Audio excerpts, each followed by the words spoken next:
అమ్మ అమ్మ కొంచెం లోపలికో అమ్మ సార్ వస్తుండు. మీ సార్ వస్తే నేను ఎందుకు లోపలికోవాలరా? అమ్మ మాకు ఆఫీస్ లో ఎక్స్పెక్ట్ కాదని మరి ఎడ్యుకేటెడ్ ఫ్యామిలీ అని చెప్పిన, నీకేమో చదువు రాదు. ఇప్పుడు మా సార్ ముందు నా పని పోదా? పో అమ్మా లోపలికో.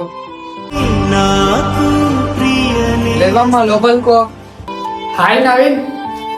సార్ రండి సార్, కూర్చోండి సార్. అవును, ఎవరు నవీన్? ఏమే ఈ వీడియోనా సార్? ఈ వీడియో మా ఇంటికి పని మనిషి సార్.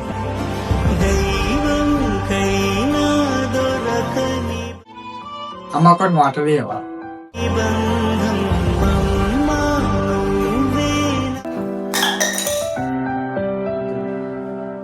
గ్లాస్ మీద కరెక్ట్ తీయడం కాదమ్మా, మొత్తం మాట్లాడి కింద చల్లేసిన. ఇంకెంతసేపు ఇలానే కఠినంగా మాట్లాడాలి? చాలా బాధగా అనిపిస్తుంది. అయ్యో నేనే కావాలని వాడేస్తులే అమ్మా, నేను దూడిస్తలే, ఇవ్వండి. వద్దులేండి సార్, నేను తుడుస్తా. మీరు నవీన్ మాట్లాడుకున్నా నేను మొత్తం విన్నానమ్మా. మీరే నవీన్ వాళ్ళ మదర్ అని నాకు తెలుసమ్మా.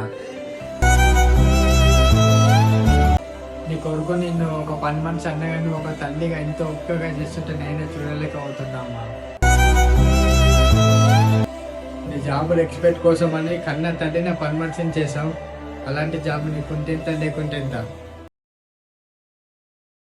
ఫస్ట్ జాబ్ కాదు, కన్న తండ్రికి రెస్పెక్ట్ ఇవ్వడం నేర్చుకో, అప్పుడు నీకు రెస్పెక్ట్ దొరుకుతుంది. ఇప్పుడు ఆవిడ కనుక లేకుంటే ఇక్కడ ఉండేవాడు కదా.